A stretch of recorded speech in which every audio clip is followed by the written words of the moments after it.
Just like to begin this evening by saying hello and welcome to the 2025 Annual Human Rights Lecture. I'd like to begin by acknowledging Curtin University and particularly Professor Harleen Haynes, the Vice Chancellor, and indeed the Board for acknowledging and recognising the traditional custodians, the Whadjuk people of the Noongar Nation, whose land we gather upon this evening for this amazing lecture. Ngan Kwel Kim Collard, ngat Whadjuk Baladong Dialect, Marman and the Noongar Nation. My name is Kim Collard. I am a Whadjuk Baladong man of the Noongar Nation of the southwest of Western Australia. I'd like to welcome all our guests online. I know there are a number of people who are online, so please welcome to you also. Tonight I'm very, very proud to stand before you to represent Ngandema Gamanga, my grandmothers and grandfathers, my old people, and I only hope that I can do them proud this evening and welcome you all to the 2025 Annual Human Rights Lecture being delivered by Nyamulyoga, Dr. Tracy Westerman AM, and our role as traditional custodians tonight is to look after you, to care for you, to nurture you whilst you're on our ancestors' land. We take that responsibility incredibly seriously, and as a result we leave you in the capable and competent hands of Curtin Events Management Team, all right, to look after your every need. So, Professor Harleen Haynes, Vice Chancellor of Curtin University. Dr. Jilya Waldeyes, Director, Centre for Human Rights, Curtin University. And my Nyamal sister, Dr. Tracy Westerman, Managing Director, Indigenous Psychological Services Founder and Executive Chair, the Westerman Jilya Institute for Indigenous Mental Health. And Mamakayak Yakol in the Curtin University 2025 Annual Human Rights Record, and also those online. So, Helen, welcome, Professor Harleen Haynes, to Dr. Jilya Waldeyes, to Tracy, amazing, to everybody, ladies and gentlemen, and all those online. You welcome you here this evening, the 2025 Annual Human Rights Lecture. Ngandema Kamaga Balanjan Badlangan, did you know it? Kora, Nitinya, Nightclub, did you know it? I said to you that our ancestors' feet have travelled this land for thousands and thousands of years, and it's the tracks of our ancestors that we still continue to follow today. Ngandema Kamaga Balamia, Europe and Budarang, what you'll Mamaka Yako Dadyan, Dimidima Kadijan, 2025 Annual Human Rights Record, Dr. Tracy Westerman AM. I said to you that our ancestors' eyes are very, very happy to see many people come, indeed, sit and listen tonight to Dr. Tracy Westerman in the 2025 Annual Human Rights Lecture this evening. Barbary ni jinonga boja welcome nyai bana wajna ko Swan River ni jakan ko dabi yurkin nyai Barbary ni jinonga boja welcome nyai bana mi walchmin ni jinonga boja ni jawaja boja yai. I said to you that our God, our Creator, is the rainbow serpent, the Waggle. Non-Aboriginal people call that place the Swan River. The Noongar name for that place is called the Derby Yurikan. It's one of the resting places and creation sites of our God, our Creator, the rainbow serpent, the Waggle. And tonight, she looks over us and protects us whilst you're on Whadjuk country, whilst you're on Noongar country. So once again, just in conclusion, can I once again acknowledge Curtin for following correct Aboriginal protocols. We're all honoured here this evening in the presence of Dr. Tracy Westerman, a strong Nyamal woman from the Pilbara who has been fighting the system and advocating for our community in mental health and youth suicide space for many, many, many years. I've watched your career, Tracy, from afar, and particularly the establishment of your own institute, and you truly are a woman of action. I say that because you said to the system, you said to the government, if you won't do it, I will do it for you. And of course, you're doing it, and you are building an army of young Aboriginal psychologists who are going out there, and I'll let you quote the numbers, all right, but it's amazing what you've been able to achieve. And I bring with me tonight well wishes and indeed respects from our elders from the Southwest Aboriginal Land and Sea Council, and particularly the Whadjuk Aboriginal Corporation, in wishing you well, and the Vice Chancellor in your deliberations this evening. Welcome, everybody. Thank you very much. Thank you, Kim, for that wonderful, incredibly generous welcome. I also wish to acknowledge the Wajak Noongar people, traditional custodians of the land on which we gather today, and pay my respect to all elders past and present as custodians and owners of these lands. I recognize their deep knowledge and their cultural, spiritual, and educational practices and aspire to learn and teach in partnership with them. Good evening, everyone. Kaya, welcome to the annual Human Rights Lecture. For those who don't know me, my name is Irga Gela Woldeyes, and I am the director of the Center for Human Rights Education. I would like to start by acknowledging some of the distinguished guests we have here today, including the Vice Chancellor of Curtin University, Professor Harlene Hain, Dr. Tracy Westerman, AM, Managing Director, Indigenous Psychological Services, and Founder and Executive Chair, the Westerman Jilya Institute for Indigenous Mental Health. I thank them for coming to share their thoughts with us. In addition to listening to our VC and Dr. Westerman tonight, we are celebrating 22 years of teaching, research, and advocacy by the Center for Human Rights Education. I came to the Center for Human Rights Education as a master's student from Ethiopia nearly 16 years ago. And like so many others, I found not just education, but a home. CHRE's life-changing pedagogy empowers students to act with justice, dignity, and purpose. Our courses consistently top Curtin's rankings with 100% satisfaction. It's an honor to now serve as director and to acknowledge those who built this remarkable center. Firstly, I would like to thank our patron, the Honorable Michael Kirby, for supporting us. I would like to acknowledge Professor Jim Ive, who is here with us tonight, whose visionary leadership as the inaugural chair of the Center for Human Rights Education led our foundation. I also would like to acknowledge the presence of two former chairs with us tonight, Associate Professor Marianne Kenny and Emeritus Professor Baden Offord, OA. Both Marianne and Baden inspire us, and we thank them for their continued support for CHRE. I would like to thank former directors, Associate Professor Caroline Flay and Associate Professor Lisa Hartley, as well as Gaelin Galadi for their incredible work at the center. Caroline Flay was at the heart of the CHRE for a very long time, leading CHRE with integrity and advocating for the rights of people who seek asylum in this country. I would also like to thank CHRE staff past and present, particularly Dr. Azim Zahir, our current course coordinator, who assisted so much with this event. I thank our stational teaching staff, Dr. Misty Farquhar, Dr. Marzia Muhammad Ali, and Dr. Shamim Samani for their dedication to our program.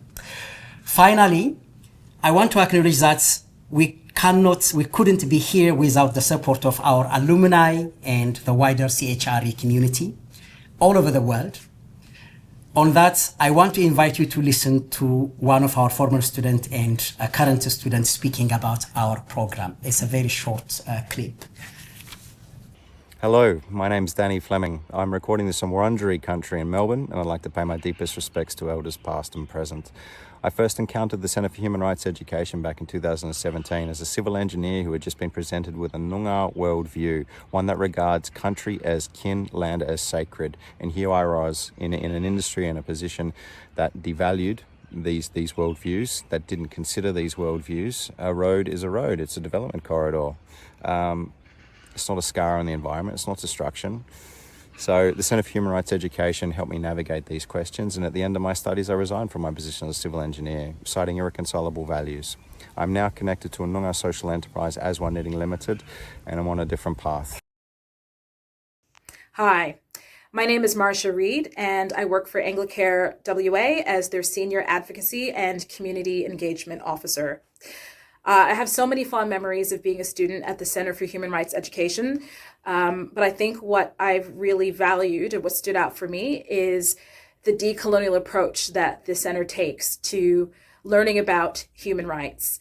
I think it's so important that we listen deeply to and honor the lived experiences of people in the Global South, to marginalized communities, to First Nations people.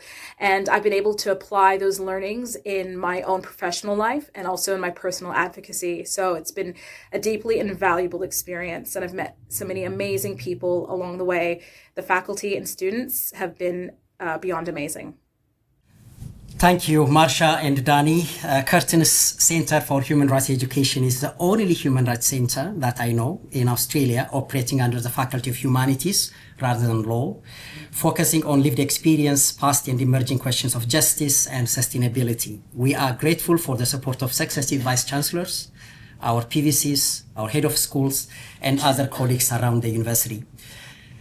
Please join me in welcoming the Vice Chancellor of Curtin University, Professor Harleen Hai.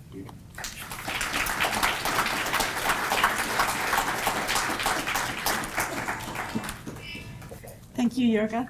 Thank you very much, and thank you, Kim, for that beautiful welcome to country. Kaya, everyone. I would also like to acknowledge that we have the privilege of meeting on the lands of the Whadjuk people this evening, and I pay my respects to elders and senior knowledge holders throughout Australia. For me, I'm incredibly grateful to share this land with the oldest continuing culture in the world. People have lived and loved and learned and laughed and looked after each other for tens of thousands of years, and I know that we have much to learn from them. Well, it's my pleasure to be here with you this evening to welcome you all to the 2025 Curtin University Annual Human Rights Lecture.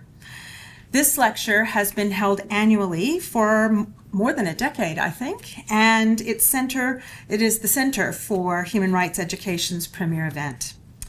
Now, since its establishment in 2003, the Center has led ethical scholarship here at Curtin University, fostering current community engagement on human rights and social justice through the study and promotion of human rights at local, national, and international levels.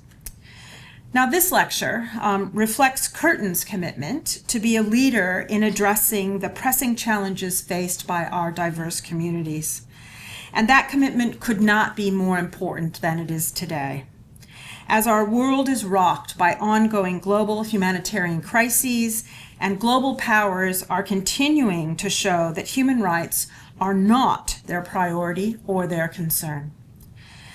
Now, in the wake of the failed voice referendum and ongoing failures to close the gap, championing human rights in Australia has never been so important. Top-down approaches are no longer adequate to tackle the complex issues we face today. And here at Curtin, we recognize the need to elevate Indigenous voices and perspectives, to truly listen and develop new ways of achieving human rights for all. So this evening, we are very honored to have Dr. Tracy Westerman, AM, to deliver this year's annual Human Rights Lecture. Dr. Westerman is a proud Ngunnawal woman from the Pilbara region of Western Australia. She is a recognized leader in Indigenous mental health, cultural competence, and suicide prevention, achieving national and international recognition. Growing up in a remote Pilbara town of Tom Price, she completed most of her high school education via distance before going on to complete an undergraduate degree in psychology. Now, Dr. Westerman has steadfastly pursued her vision of improving Indigenous mental health. In 1998, she founded Indigenous Psychological Services. In 2003, studying at Curtin, she became the first Indigenous person to complete a combined master's and PhD in clinical psychology. And in 2020, she launched her charity, the Westerman Jilya Institute for Indigenous Mental Health, to drive Indigenous mental health and suicide prevention best practices across Australia. Dr. Westerman has received many awards, including the Order of Australia, Telstar's Woman Business Award winner for Western Australia, and Australian of the Year from Western Australia. Now, as a radical thinker championing Indigenous-led solutions, Dr. Westerman offers insights beyond business as usual. She approaches amazingly, with a huge amount of empathy and concern, the crisis that is faced in many of the communities that she works with. In her groundbreaking book, Jilya, Dr. Westerman repeats her mantra, get assessment wrong, get treatment wrong, make things worse. The same can be said for human rights approaches that are often centered around Western ideals and solutions rather than listening to local people and Indigenous perspectives. Tonight, I invite our esteemed speaker to not only share her impactful insights, but I invite you, the audience, to imagine exciting possibilities for the future of human rights in Australia. There will be a short time for Q&A at the end of the lecture, but right now, let's waste no time in welcoming Dr. Westerman to the stage.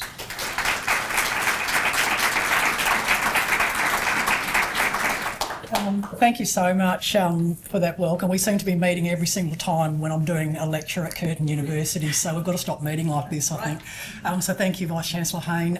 Kim, that welcome, spiritually, thank you so much for welcoming me onto your lands, unceded Whadjuk lands. And I came down as a young kid from the Pilbara, and Noongar people protected me and looked after me. I was a kid that quite literally had never caught a bus.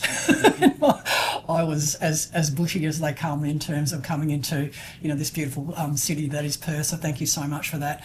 Curtin Centre for Human Rights, thank you so much for inviting me to this incredible event. And for those of you online who are coming in from many of our beautiful nations and countries around Australia, welcome as well. And I'd also like to acknowledge my traditional Yamul people, obviously from the beautiful Pilbara region, who are probably enjoying much warmer weather than we're enjoying at the moment. I'd probably prefer to be there, but here we are.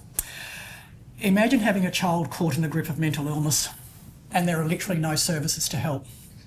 Imagine when you do find a service, the cultural barriers between you are so great that any opportunity for healing is effectively lost. Now imagine having a child in prison without being convicted of a crime, and after spending 70 days in prison is found to be innocent of that crime. Now imagine you are a victim of intimate partner violence and you go to the police for help and they misidentify you as the perpetrator. You go to child welfare for help and they respond by removing your child for exposing them to violence. Each of these stories is a common reality for Aboriginal people based purely on the statistics. So when the systems that are there to protect are also the abuser, the question then is, who do you go to for help? When the systems create more damage than heal, what options remain? Our children should not be dying from want in a world of great excess. But inquiry after inquiry in this country confirms exactly that our most vulnerable children and communities are continuing to suffer because culturally effective services are either withheld, ignored and underfunded, commensurate with need.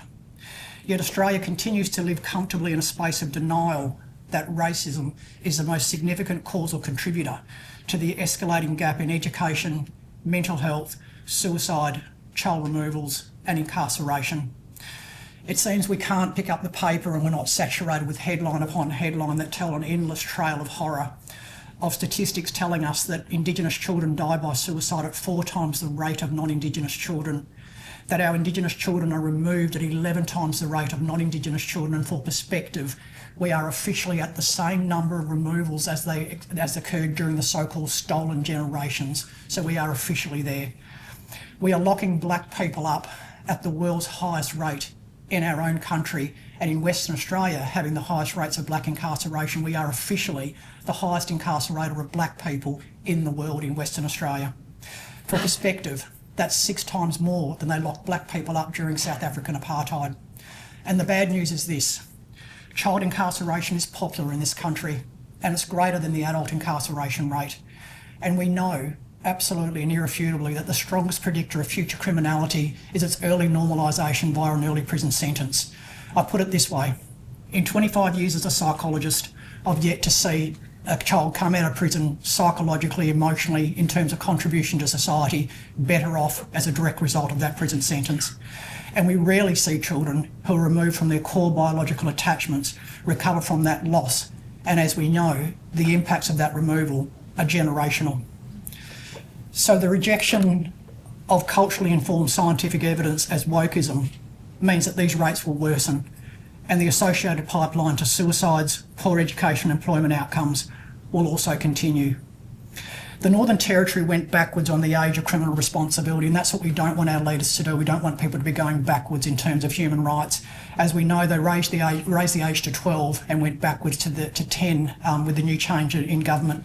And Queensland celebrated spending millions of taxpayers' dollars in building a watch house for children. Have you noticed how politicians use nice words like watch houses and detention centres as if they're trying to convince us that they're not kid prisons? Language matters. And it seems that everyone wants to lock up a 10-year-old until it is their 10-year-old. But because it is predominantly black 10-year-olds being locked up for crimes of poverty and due to racial profiling, the decision makers know with absolute certainty that it will never be their 10-year-old.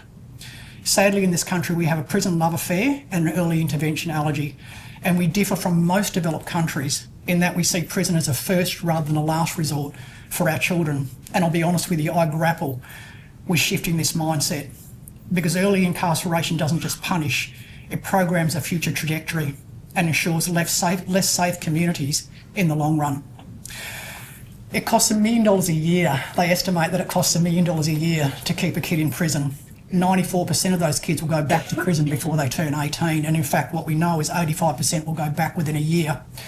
So if you put $1 million per kid per year into prevention, you would only need a 6% success rate to justify that $1 million per kid per year. It's crazy when you say it out loud, isn't it? There is a 35-to-1 ratio in terms of cost savings for prevention versus locking a kid up in prison in terms of economic cost to our society. I think one of the most horrifying statistics that is probably one of the most horrific human rights violations in this country is that 87% of kids in prison are actually on remand, and that means they have not been convicted of a crime. What we know when you look at pay attention to the wording, they actually talk about charges proceeded against by police. They don't talk about convictions. This is horrifying. The average Aboriginal kid spends 71 days on remand compared to 50 days for a non-Aboriginal child. And we're now getting data out of Queensland, unsurprisingly, that is telling us that kids are actually owning up to crimes they know they didn't commit so they can be let home. And yet we have no data on what kids are being convicted of. It means that early intervention then becomes impossible, because if we aren't clear about the types of crimes kids are committing, we cannot ensure programs are targeting the right risk factors and providing our best opportunity for crime prevention. So perhaps what we need to do is we need to maybe relate at a human level to what it means to lock a kid up. So let's try that. A child at 10 loses 4 baby teeth a year, knows the complete date, can name the months of the year in order, can read and understand a paragraph of complex sentences, has developed skills in addition and subtraction, and in Australia can go to prison. So I'm often asked by people, Tracy, where is the hope in all that? Well, sometimes hope is all we have, and it's the power of hope that has the greatest potential to be the difference this country so badly needed. But we all mourn the dimming of that hope over 2 years ago post-referendum, and it was hard not to feel that optimism was misplaced, instead replaced by a palpable sense of dread and fear for what was to come. But it was also clear that in the country saying no, that it was never going to get in the way of the hope of yes. I acknowledge so many Aboriginal people in leadership who continue every single day to be the power of yes. Those who fought and sacrificed so much for equality and are too often overlooked in the history and pride of this nation, but who are the backbone of what we are now as Indigenous people capable of building from, due to the strength of their vision and their individual and collective struggles.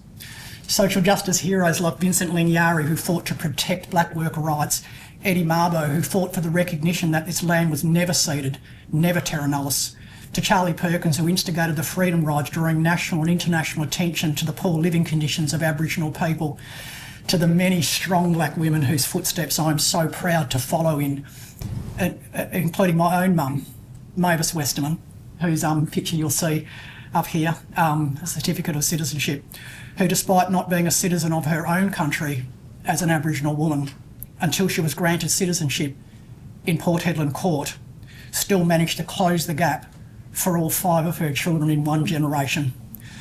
That is the power of yes, and it is unstoppable. So with all the optimism born from my personal experience, I want to celebrate what is possible in one generation. I hope to stand as living proof to females, to Indigenous people, to those from remote regions, to those who do not come from familial educational or generational advantage, or anyone simply struggling with the voices around them of lowered expectations, that anything is possible. Indeed, my parents taught me that, Tracy, you can come from disadvantage, but that need not define you and it need not limit you. And education, they taught me, has the ability to level out the playing field for so many of us who don't come from a level playing field. And I'll put it this way, you can lose your health, you can lose your mental health, but in education, no one can take that away from you. And it was the great man, Nelson Mandela, who put it so beautifully when he said, an education is the most powerful weapon you can use to change the world. Because you see, as a kid from the bush, I had to fight for something as basic as an education, to be seen as equally capable of success beyond the narratives of my cultural identity. The benefit of that is that I've always accepted that struggle is normal, and the disadvantage I've come from is actually my greatest advantage, because it taught me the power of yes in a world of constant no's. It taught me that real change doesn't occur in leaps, but in micro steps. And as Vincent Lingiari said, we know how to wait. But somewhere we lost our faith in how to drive grassroots activism, purpose-built and led by our communities, because that has always been the right path. And that path means that understanding all people have equal value, that anyone can succeed if given the opportunity.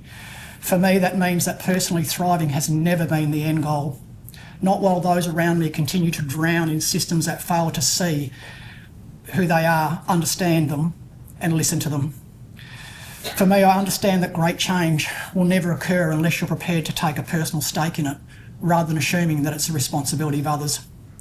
These are the lessons that compel me to personally fund the Dr. Tracy Westerman Indigenous Psychology Scholarship Program during what can only be described in 2019 as a Indigenous suicide crisis that was gripping this country. And I don't use that word lightly. It was literally 18 months of picking up the paper and some beautiful young Indigenous person had either taken their own life or attempted their lives. During that time, some of you would be aware of the fact that the Fogliani inquiry into the 13 deaths by suicide of beautiful young Indigenous children in the Kimberley was also occurring. And that took about 18 months for that inquiry. That was the fourth government inquiry into Indigenous suicides in my own home state in WA and mostly around the Kimberley region. Most of those inquiries, most of those inquiries actually concluded that children died from what was referred to nicely as system failure, and that means a lack of access to culturally competent services. The inquiries also concluded that those 13 beautiful young children died without a mental health assessment. If you cannot assess, you cannot treat, you cannot prevent. So the basics that every Australian should have an absolute right to was not even provided to these children and their families. During this crisis, to make things worse, only 9 out of 95 of our members of Parliament asked about that inquiry in that 18 months and including what was going to be done about it. There was silence. There was no call to action as a nation. There was no marching in the streets. It was invisible on our TV sets. It was invisible in the news. Our children's lives deserve more than silence. They deserve urgency. They deserve outrage. They deserve a nation that refuses to look away. And in the words of Martin Luther King, our lives begin to end the day we become silent about the things that matter. And there is no greater injustice than to feel invisible, than to feel as if your pain matters less. So when I started the scholarship program, it was my personal way of saying to my Indigenous brothers and sisters, I see you, I hear you, your pain matters. And to be honest with you, I thought it would just be one scholarship. And then Australia had other ideas. I was literally getting stopped in airports and people straight away said, what can we do to help? This is unacceptable. What can we do to help? So we started fundraising and we were doing lots of crazy things like music concerts and literally anything we could to raise money for this scholarship program. And what happened in 2020, it became big enough that I decided to start my name charity, the Westerman Jilya Institute for Indigenous Mental Health. Now, Jilya means my child in my Nyamal language, and straight away people get that because this is about our children having the best opportunity of a future free of the scourge of generational child suicide, removal and incarceration that has limited too many of us for too long. The litmus test should always be that each generation does better than the previous one, and we've both failed and succeeded on that mark. We've failed in the sense that this generation has less human rights than my generation had, and I'll explain that. My generation didn't have cashless welfare cards. My generation didn't have the Northern Territory intervention. So we've gone backwards in terms of human rights for Indigenous people. But where we've succeeded, we have significantly more Indigenous people that are capable of challenging the structural inequities that have actually kept us disadvantaged for way too long. In Jilya, I actually work for no wages because it's obviously a love job, because my idea has always been that if you want to put your personal effort into things that actually matter to you. So interestingly enough, I also manage a small business, which makes it even more challenging. And I guess the great thing about naming your charity Jilya is that it means my child. So when it's annoying the hell out of me, when I'm spending way too much money on it, when I don't think I can take it anymore, I ask myself, Tracy, what would you do for your child? And the answer is everything. I started Jilya to ensure that no would never win. But that pledge actually started many years ago in the remote Pilbara town of Tom Price, when as a 15-year-old idealistic kid, I chose to be on the side of yes by deciding to become a psychologist. And that means that I signed up to always believe in the possibility of change. This is despite the fact that I'd actually never met a psychologist in my life, and I had to do most of my tertiary entrance subjects by distance education. And in fact, I saw my teacher twice during year 11 and 12. So I essentially really had to teach myself. So it's fair to say that every odd was pretty well stacked against me achieving very much. But I kept believing in yes. And fortunately, I was parented to dream big, to believe that hope is always the difference. And Jilya is built on that same idea of dreaming big, of never accepting what has always been. So when Jilya started, there were just 218 Indigenous people who had managed to get psychology degrees in the history of this nation. For perspective, that's out of 45,000 registered psychologists in the country. So if my maths is correct, that's 0.004% of psychologists, registered psychologists in the country. A more sobering statistic is that for every 4,000 Indigenous people in mental health crisis, there's just one Indigenous person, Indigenous psychologist available to help them. And they're certainly not in remote communities where they're needed the most. And only a handful, some of you may actually be psychologists online and in the audience, it's a really hard discipline to get into, and it's hard because you don't really become useful until you get a master's degree. And so all of our students are aiming for the Holy Grail, which is clinical masters. So when we started, we probably only had about 6 Indigenous people who'd managed to reach that pinnacle of clinical masters, which trains you where we need people trained, and that is on the complex treatment side. So in 4 years, and coming up for 5 years in a few months, our results for a small little start-up charity with not 1 cent of government funding are greater than any heavily funded university across this nation has ever achieved. We had 64 we've supported and are supporting, and we'll announce another 16 in the next few months to make it a nice round figure of 80. We've supported them to go back into high-risk communities. 27% of those 64 have graduated, and that's only because we're only 4 years in. We've still got a bit to go. None of our OGs, our original gangsters or the original recipients of the scholarship program, have dropped out. Every single one of them have graduated with a degree. That is extraordinary. Thank you.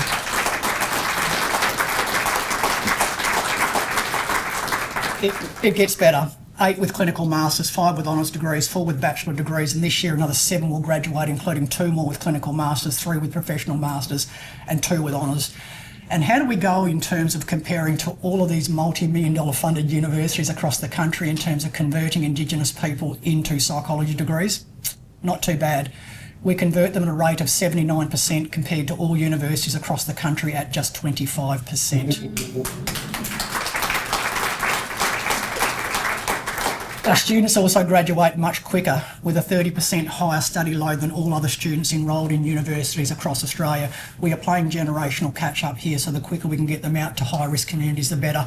So this isn't just a program, it's a movement. We're building a pipeline of generational change, and our success has been built on understanding difference, on the fact that we can be unorthodox in everything we do, because our communities are unorthodox, our students are unorthodox. The business as usual one-size-fits-all approach is not closing the gap. And it means we don't select students based on grades, which is really strange because all scholarships select students based on grades. We don't.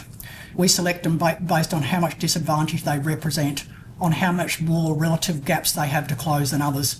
And we are now going directly into the remotest, highest risk communities and getting people into psychology. And we won't stop until we have hundreds of psychologists spread throughout every single high-risk community across this country, and to that I say yes. What these results show are that great change occurs when it's placed in the hands of those like me who have also closed many gaps and who have never accepted no. because we understand best that no one should have a monopoly on opportunity. No one. Indeed, the poor leadership we have in this country continues to push the idea that those who have the most privilege should drive change for those of us who have the least of it. That's what no meant, and that's a mindset we need to dismantle. When I became the first Indigenous person to complete a Master's and PhD in clinical psychology, that then became possible for every single Aboriginal person to do the same, because representation matters. You cannot be what you have not seen. And our Jilya students now represent all that is possible. They're coming from Alice Springs, from Derby, from Halls Creek, from Tennant Creek, from Rockhampton. So every single kid from those small remote communities now have a model of what they can be. They can now be what they can see. But as we embrace this sense of hope, let us not forget what we're still up against. The ambitions of equality cannot be realised until everyone has the same freedoms and opportunities that those before me fought so hard for. But loving your country does not mean lying about its history. Pro-Aboriginal is not anti-white. And loving your culture does not make you less Aboriginal. And equality doesn't happen when we cherry-pick the good parts of our history. It occurs when we embrace all of it, to ensure that we evolve rather than repeat it. And it's the denial of the trauma such as the massacres, the forced child removals until the official government apology in 2007 that has served to magnify and compound the initial trauma and has virtually guaranteed the intergenerational transmission of trauma purely from a position of science. I've spent a lifetime watching our most marginalised people being demonised because of the colour of their skin. Their children's futures limited, not by potential, but where they are born, what they look like, how much privilege they inherit. And I watched as a country become diminished by it during the referendum. And in the words of a strong black woman who I greatly admire, Michelle Obama, as she said, going small is never the answer. Going small is the opposite of what we teach our kids. Going small limits opportunity. It's never been the difference in overachieving, and we need to overachieve. And our Jilya students, like me, are overachieving every single day, with over 70% of them being the first in their families to go to university, with 50% of them from remote communities, because the environment we are creating of normalising black excellence challenges the paternalism that no is predicated upon. My greatest leadership lessons continue to be those that were modelled by my parents. Mum scrubbed floors for 40 years and significant amounts of that time was spent without being paid wages. As many of you know, that we've just had a big stolen wages case that's been paid out by the government. My dad was a tough station man, but he was probably the first feminist I ever met, to be honest, probably before I really knew what the word actually meant. My dad, I spent a long time with the privilege of the education that I have, meeting a lot of highly educated people. And I meet a lot of highly educated people that aren't wise. My dad was not educated, but boy, he was wise. And to this day, he is the smartest person I have ever met. But he worked on stations and mines for the balance of his all too short life for one single purpose, so that his kids could have greater opportunities than he had. He squashed every ambition that he had for himself for that singular outcome. That's what leadership looks like. That's what Yes is built on. And together they taught me that it's the thankless, unglamorous and often unheralded work that has the greatest impact. They taught me that ego is the worst leadership trait because it doesn't teach you the value of being wrong, of bouncing back from no, that no one is above critique. And every action has to be about ensuring the next generation benefits from the struggles of the leaders before them. Because of them, I understand my achievements are in no small part due to the privilege of failure their hard work afforded me with. My Jilya students have never benefited from the affirmative action of generational wealth due to the stolen wages that all of our families were limited by and which literally created the gap. If we fail an exam, struggle in a system not built for us, we don't get a second, third or fourth chance. We don't get to manipulate systems in a way that leads to success. And as Aboriginal people, we have never been able to fail without it mattering, without it limiting our futures. We don't get to make mistakes, and we certainly don't get to be mediocre to achieve greatness, as the latest diversity is bad rhetoric would have you believe. So Jilya gives our students the luxury of failure that my parents gave me, because all great achievement is predicated upon a litany of failures. We are creating great leaders, leaders who never accept no, who see failure as critical building blocks towards yes. It is great leaders who collectively disrupt and change systems that have served only the most privileged amongst us. Our students are taught to hold their own in any room because that is what history has told us Aboriginal people can never be. And yes, I'm going to mention him. It was Donald Trump who used the term black jobs to suggest that there's only certain types of jobs that black people can do. And to be honest with you, he's not alone in that view. He's just the only person who was fairly ignorant enough to say it out loud. We see the black jobs mentality play itself out every single day. Pay attention to the ads, job advertisements for Indigenous people. They're always only identified or unskilled roles being identified for Aboriginal people. And as a result, Aboriginal people remain at the lowest rung of the ladder and do not have decision-making power in every system in which we are overrepresented, regardless of talent, regardless of ambition or potential. Jilya exists to break that pattern. I see Indigenous psychologists paid less than their non-Aboriginal psychology colleagues simply because their position is identified and they have Aboriginal in their job title, which immediately translates as their qualifications being less than those with the same degrees. And I have stopped calling myself an Indigenous psychologist as a result. It's why paternalism remains our greatest threat to black progress. We don't have identified positions in Jilya. We have something better. Our job descriptions speak to the unique skills that Aboriginal people bring into the organisation that are critical to our success. We have completely culturally altered the job descriptions to represent to our Aboriginal staff that they are there for their unique skills and not as some kind of token pick, and that this has been based on merit rather than privilege. I see politicians announcing funding regularly for more Aboriginal health workers or more Aboriginal social emotional wellbeing workers or more Aboriginal education workers, and it frustrates me, and people go, why does it frustrate you, Tracy? Because we don't need more Aboriginal health workers, we need more Aboriginal doctors. We don't need more Aboriginal social emotional wellbeing workers, we need more Aboriginal psychologists. We don't need more Aboriginal education workers, we need more Aboriginal teachers. We are very capable of those roles, but there are too many systems that like to share space with Aboriginal people but not power with us. Sharing power would mean accepting a truth we are never told but research has long supported, that we get better outcomes when our patients share culture in common with us. And it shouldn't be a controversial thing to say that we are better at this work than non-Aboriginal psychologists. We have an advantage of shared beliefs, understanding and an instinctual ability to apply theory in a culturally informed way. And Jilya is showing that this is the new Aboriginal, with a 100% Indigenous board and 2 Indigenous women with PhDs, 12 in our system with clinical masters. We are redefining the definition of what a black job is.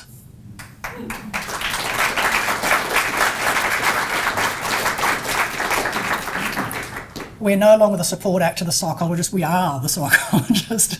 And Australia needs to wake up to that new reality, and to that I say yes. I guess it's no secret for those of you who have followed my journey for a little while that I've never been invited to the table for government responses to our most critical issues facing the country. Indeed, I was told recently by a high-ranking government official, is that, Tracy, the reason why you've never been invited to the table for solutions to the most critical issues facing Indigenous communities is that you've pissed a lot of people off.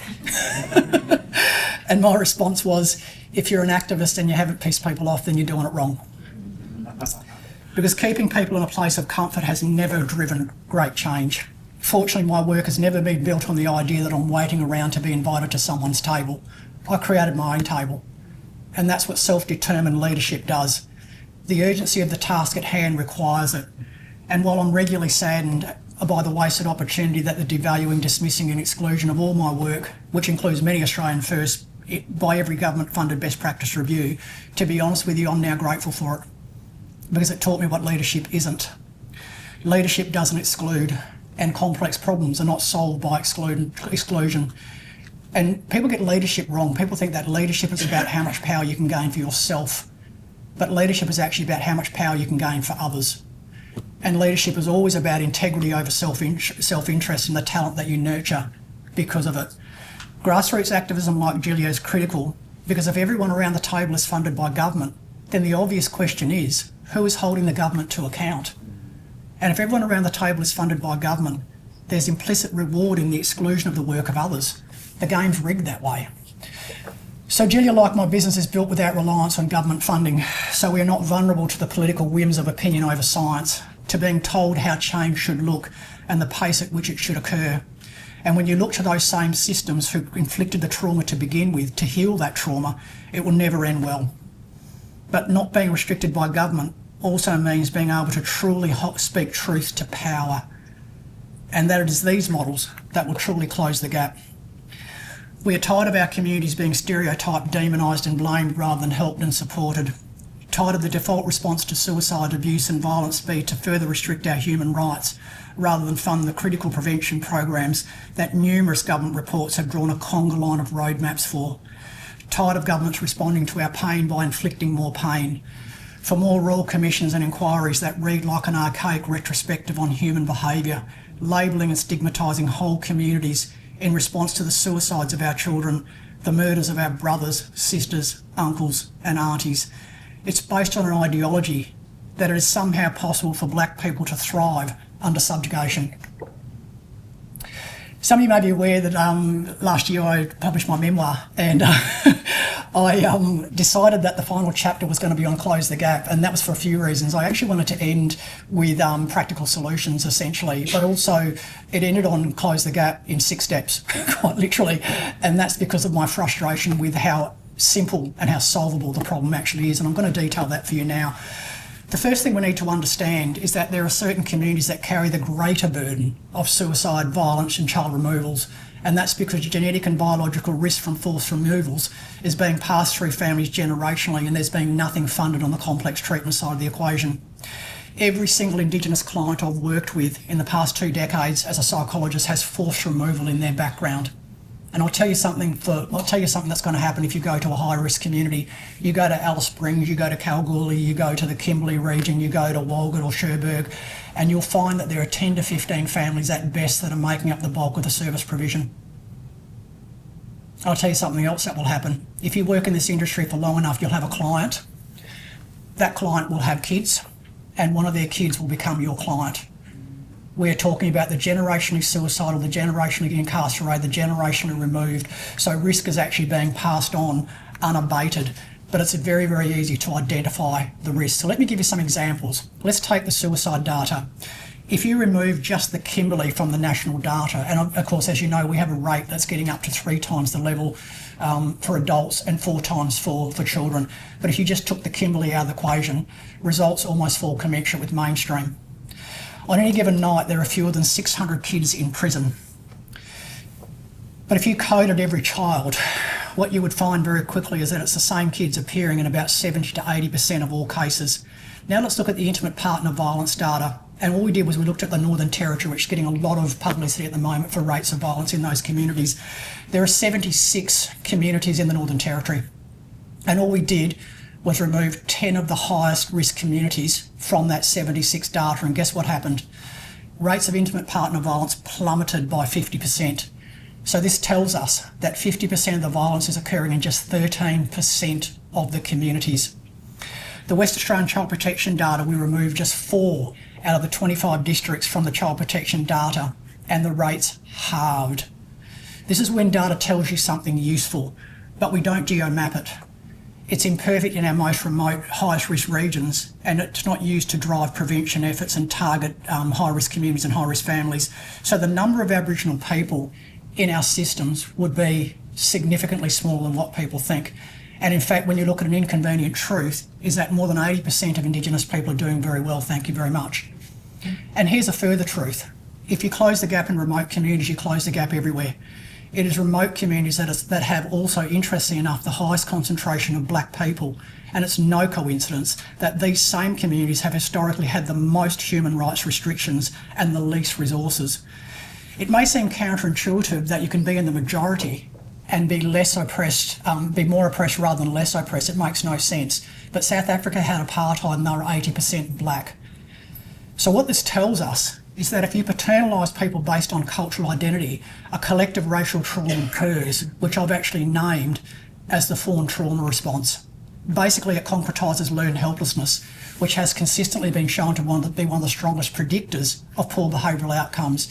Indeed, a really sobering statistic is since the Northern Territory intervention, there's been a 160% increase in Indigenous suicide since the Northern Territory intervention. And we know that hopelessness and helplessness is absolutely one of the strongest predictors of suicidal behaviours. Australia has a very long history of restricting human rights of Aboriginal people and calling it prevention. They roll out cashless welfare cards and call it violence prevention. No, it's not. It's cashless welfare cards. They call alcohol restrictions suicide prevention. No, it's not. It's alcohol restrictions. These are not solutions. They are symptoms of a system that refuses to listen, refuses to invest in evidence-based care, and continues to punish pain instead of treating it. I see politicians call out to remove more kids, to lock more kids up, and that's lazy politics. It's easy to remove a child, it's much harder to prevent it, and the collateral harm takes generations to heal from. It's easy to put a kid in prison, much harder to prevent it, and of course, as we know, based on the data and the science, it makes much safer communities. Shockingly, there is not one government-funded program that shows it is reducing risk across Indigenous suicide, mental health, justice and child protection systems, because governments do not require programs demonstrate risk reduction as part of their funding agreements.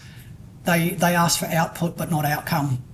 If you're not measuring risk, you cannot claim prevention, so you can mount a very strong argument for the fact that the government actually aren't funding prevention at all.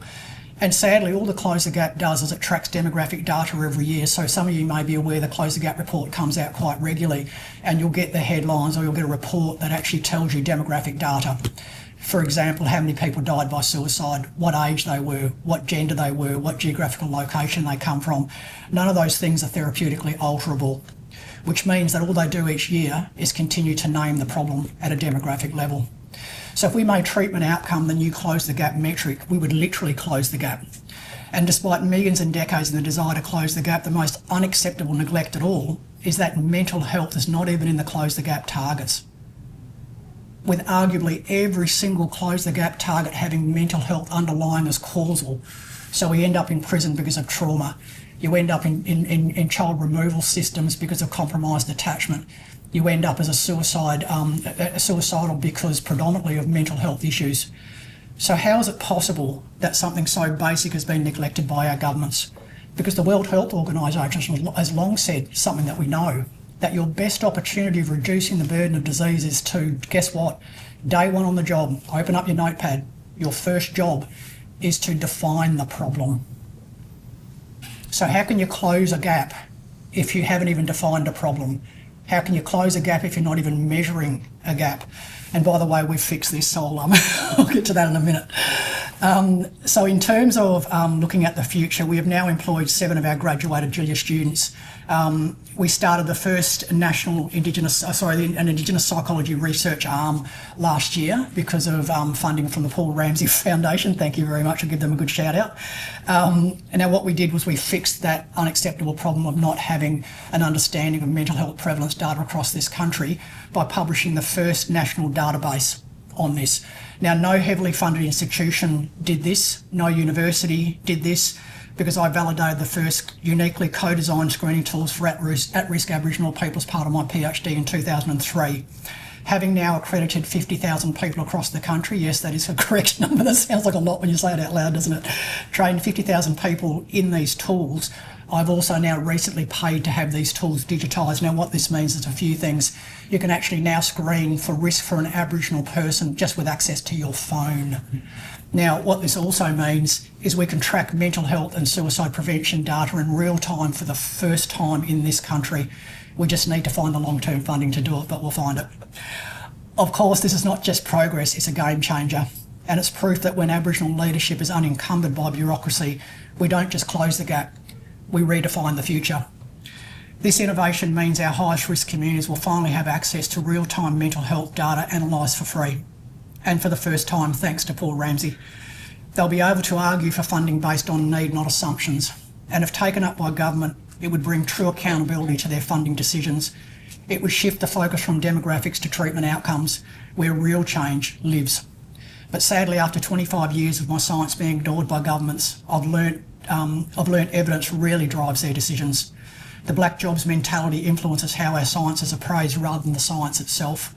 And fortunately, we continue to punch above our weight in Jilya alongside many other Indigenous-led organisations in this country, delivering impact with limited resources, while governments continue to pour millions into culturally untested programs with no evidence of impact with Indigenous people, and wonder why the gap isn't closing. And this is why.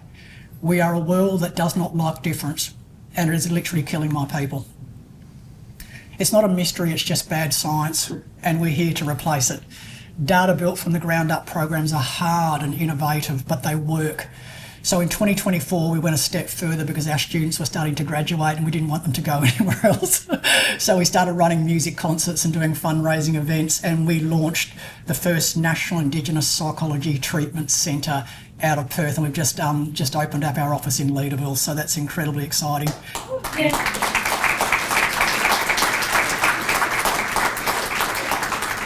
Now, this means that Indigenous people can access a psychologist free of charge, and all of this, the foregoing, has all been achieved without 1 cent of any operational funding from government, state, federal, anywhere at all. And that's why I call Jilya Australia's charity, because it's mostly Australians that are getting this done, and corporate funding and so forth. And to that I say a very big yes. And this year we are developing an innovation hub to ensure the generational catch-up that generations of human rights violations have led to. I want to continue down this path of giving people the hope they have never been afforded, for we now have shown that we can empower each other to make a critical difference. All of our highest risk remote communities, skills built from the ground up, and to that I say yes, because it is locals who never leave. It is locals who are truly invested in hope. The fly-in, fly-out workforce models favoured by governments for decades have failed, and it's failed generationally, and it's failed our most vulnerable. It is locals that represent all that is possible, and to that I say yes. I can now see a time where I can do less, because I have built many more capable of doing what I can do, and every leader should plan their own succession. A future free of generational child suicides, incarceration and child removals that have become way too normalised for too many of us. A self-fulfilling prophecy for those of us who need to believe in the possibility of change. To achieve that reality is beyond what I've ever hoped for in my lifetime, and I'm excited for what is to come.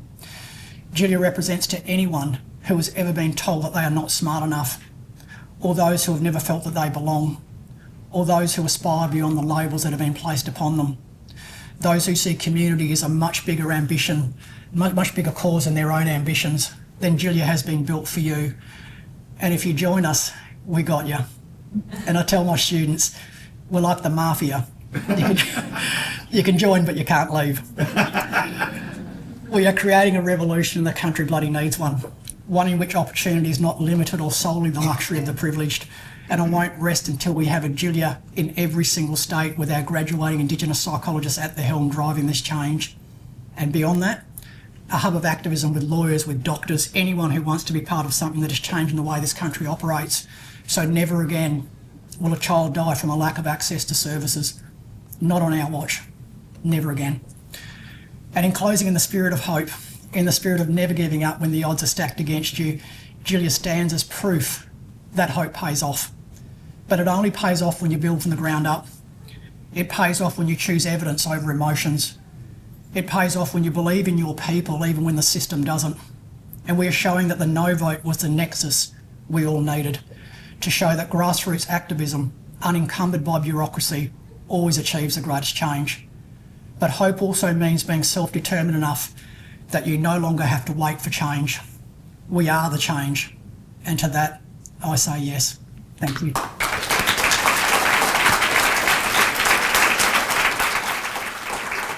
Thank you so much. That was such a powerful, inspiring thought and reflections, and this is the reason why the Center for Human Rights exists, to have this type of conversations and dialogue, to learn the complex challenges that we face, and also to appreciate the best that exists around us within our communities, and to bring those into dialogue, to learn from lived experiences, a critical, appreciative dialogue, as we call it in our pedagogy at the Center for Human Rights Education. And it's really all reflected in this talk. Thank you so much. Now, it's time for questions and answer. So the floor is open for questions. Tracy will be here to answer questions. Would you like to be here, Tracy?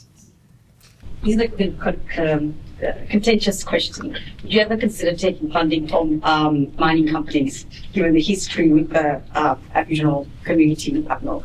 Yeah, look, the answer to that, I guess, is that I am extreme on values. and some people say too extreme, but I kind of so every single donor that we have is actually extremely value aligned, and that's not suggesting that mining companies can't be. There are certain obviously certain companies that are different to others, but we certainly do constantly are trying to get money from whomever really, but they have to fit our mission and value alignment. So obviously there are certain companies that we wouldn't take money from, and that's okay, and we've certainly sent money back. When people haven't lived up to their reconciliation action plans or whatever, we've certainly been pretty tough on that sort of stuff. But the diversity of our funding base sort of allows us to be that way, which is actually really great. Yeah, so thank you for the question. We've sort of based all of our work on collective healing. And I've said to my people that when there was a collective healing gathering, and we've been doing it for thousands of years, we don't need psychologists. Tell me I'm wrong, but the nature of our work is stolen people come together, they come to a safe place, they start talking through their issues, and there's some healing there. So I'm in a dilemma by thinking, well, do we really need psychologists? Because our mob have been, the wisdom within our generations of mobs, it's there. And it's just really the opportunity to talk through that collective healing. So I'm just amazed at the way you're going about doing your work. Yeah. Because sometimes I think, well, maybe I need a psychiatrist, but I really feel that our thousands of generations of coming together. Who needs psychologists? Yeah, no, I agree. You put me in a situation where I've got to really think about our younger people. I mean, the intergenerational, the epigenetics that you spoke about is so rife. Yeah. So, and that's not part of our world. No. It hasn't been part of First Nations world. And now we're in a situation where the intergenerational trauma, the epigenetics, whatever you like to put it, name on it, Yeah. It's so obvious now that there needs to be something beyond the oldest living culture on the planet. Yeah, So let's tell me how I can think differently for the people I lead, and that's half the Aboriginal population in this state, because they're all stolen and belong to stolen generations like me. So the dilemma for me is, convince me, sister. 100%. And convince you to come and see me as a psychologist, is that what you're saying? You're right in the sense that when I first started out, it was really hard to get Aboriginal people, Indigenous people to come to a psychologist, right? Because people didn't want to be considered to be mental, right? So that word mental, they didn't like that mental health word.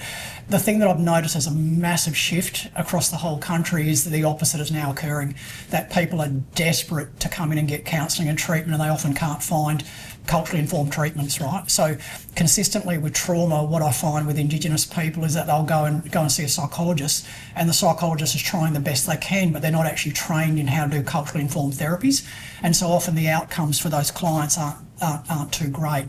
The other thing though that I will say is that trauma's a tricky beast, right? There are some people who will go through certain different things work for different people. There are some people who, they talk about the Holocaust survivors, for example, who will just seem as if they're coping very, very well, and they'll spend one day a year just dosing themselves up by, just getting all the trauma out, all the pain out, all the crying out, and all those sorts of things. And that works for some people, right? So my answer is always, the extent to which you need a psychologist is really about, is it actually impacting on your ability to live your life, right? But what actually happens often is people don't come to me and name the problem. They don't go, Tracy, I'm experiencing post-traumatic stress disorder because I was removed from my family. What they'll do is they'll say, Tracy, I'm drinking too much. Tracy, I'm yelling at the kids too much. Tracy, I'm having nightmares and night sweats at night time I don't want to tell anyone about. Tracy, I'm going from dysfunctional relationship to dysfunctional relationship and I don't know why. A psychologist's job is to answer the why. But don't forget also that surviving trauma requires being in denial. Healing from it doesn't. And that's really hard for people to get out of denial, right? Because you have to be in denial to survive traumatic events. Hopefully that makes sense, right? So the answer is, if it starts to impact, but you also, another reason why, people go into counselling for trauma, and they often feel as if they get worse. And the reason why is because I do too much talk therapy, talk. Aboriginal people need to have we're very practical people. So in my therapy, I hit a practical goal in every single session. So that's just one example of how different it is in terms of working with Indigenous people. But they don't teach this stuff at university, unfortunately. Yeah. Thank you so much for the question. Your work's amazing. Thank you so much. Thank you, Tracy. That was a fantastic presentation. I've heard you speak before, and one of the things that I always find most compelling about your presentation is the evidence base that you use. And the demographic statistics that you provided today were unbelievable. And why a government doesn't listen to that is in trying to find the solutions to the problems that they're facing. I don't understand. But the one thing that you said that really resonates with me is that the government spends millions and millions of dollars on programs that do not work. Yeah. And that's obviously that's clear for Indigenous people, but it's clear in a whole host of other, domestic violence or violence against women in general. This nation spends literally hundreds of millions of dollars, and the violence rate goes up. Yeah. So how can we help government to enact or to be curious about the kinds of things that might actually work? Yeah. We spend less money, we have better outcomes.